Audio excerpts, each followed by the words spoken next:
Back in October, my mentor back home in Rochester, Father Jim, celebrated 50 years in the priesthood. There wasn't a big party, as there would have been, because he was recovering from radiation and chemotherapy related to his cancer treatment. But the mayor of Rochester issued a proclamation in his honor for the whole city that day. And the mayor came in person to his rectory to deliver it.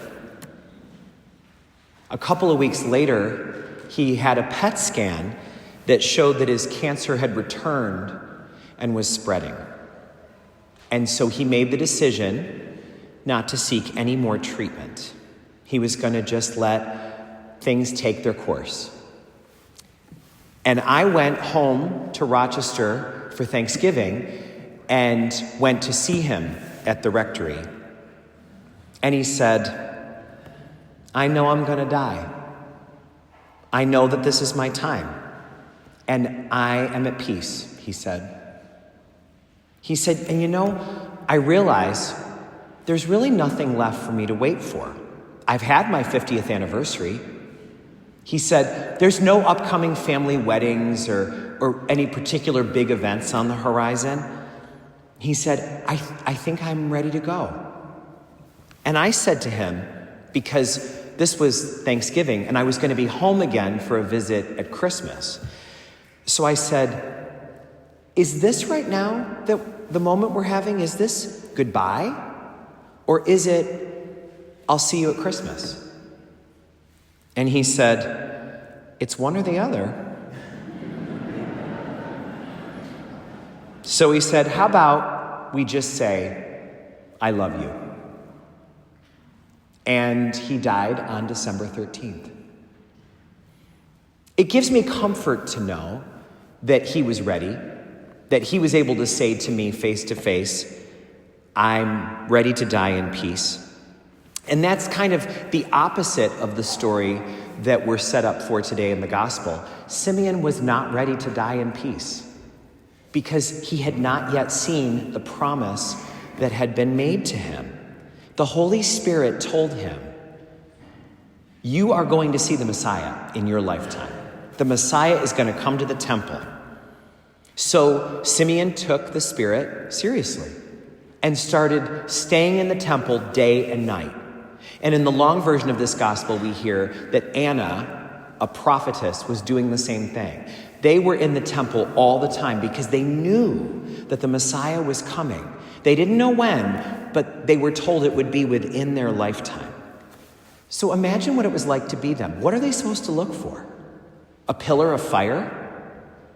There's thousands of people in the temple. How will they know where the Messiah is? Are they looking for a warrior to march in golden armor? Or an angel with shining eyes? How are they going to know it's the Messiah? And Simeon is getting old waiting. And he's not ready to die because he has to see the Messiah. He's been promised that. There's a famous wisdom story that you may have heard before. It's about a monastery that had fallen on hard times. And like a lot of organizations that fall on hard times, it was painful to know that they had once been great. They had once been one of the great orders. But now, after many years of decline, they were down to 5 monks, the abbot and 4 others. And everybody was over 70. So they knew. The writing was on the wall. They knew they were a dying order. The only bright spot they had is on Sundays, there was still a group of people who would come and make a pilgrimage to the monastery for Sunday Mass. But that number was so much smaller than it had been in their memory. Just a handful of people. Not far away, there was another monastery of nuns. And it was a little bit painful to know that that monastery was full. It was filled to overflowing. They had more vocations than they had room. The abbess of that monastery didn't know where to put all of the young women who were joining the order.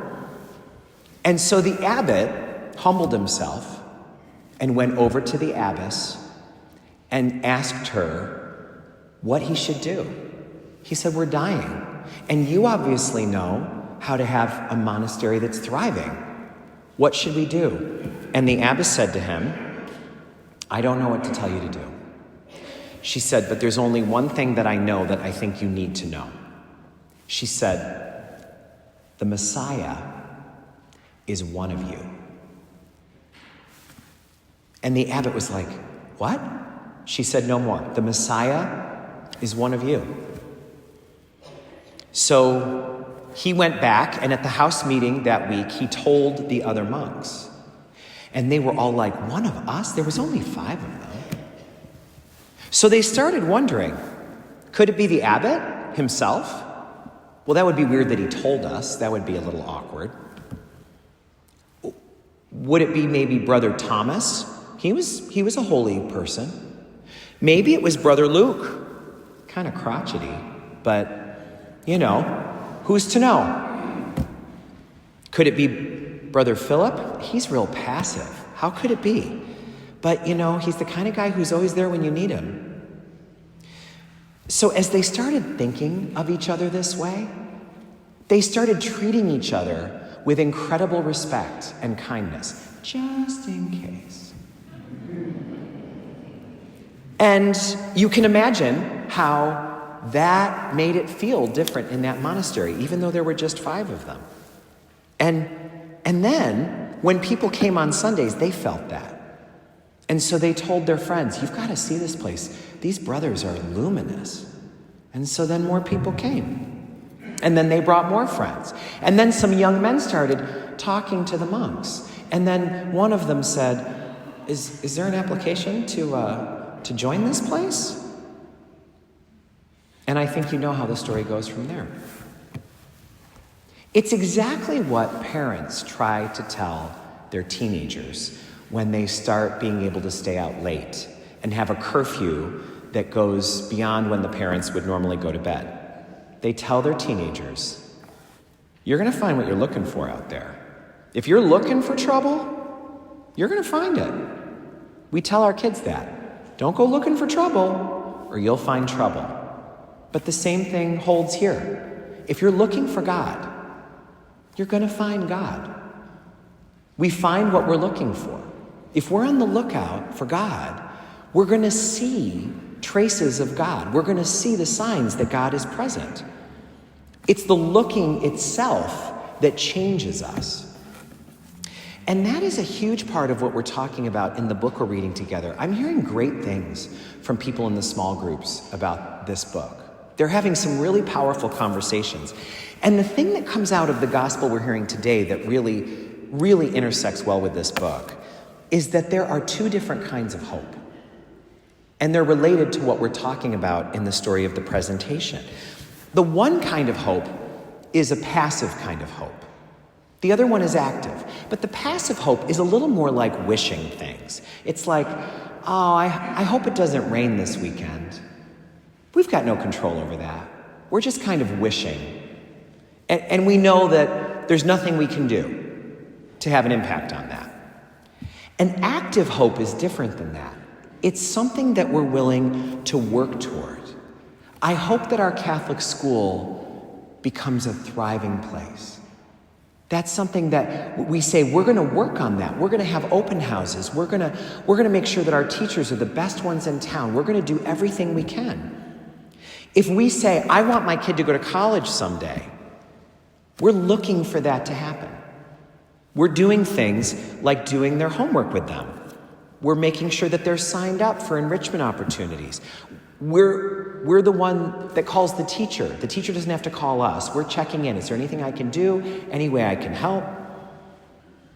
We know that's true in politics all the time, too. If somebody says, I sure hope my candidate wins the election in the local ward, well, then you're going to go door to door for them. You're going to put a placard on your lawn. You're going to do something that contributes to the hope. Active hope is what we're talking about. Simeon and Anna spent day and night in the temple. They were actively looking for the Messiah. They didn't even know what they were looking for. But it allowed Simeon to realize, my work here is done. If I were to die in my sleep tonight, it would be fine. I can go in peace because now I've seen what I was looking for. Something that Father Jim used to always say to me that I loved was, do you remember years ago, before they changed the translation of the Mass, we used to always sing, Christ has died, Christ is risen, Christ will come again. I grew up with that one, you did too. And Father Jim said, whenever we sing that, I always think, Christ will come again and again and again and again. He keeps coming. He didn't just come once, he comes every day. We don't have to wait till the end of time to see Christ. If we're looking for Christ, we see Christ all over the place. That's what it's like to actively look. And when we're actively looking, we bring that into every single moment. And the monks teach us that maybe, just maybe, the Messiah plans to show up in us.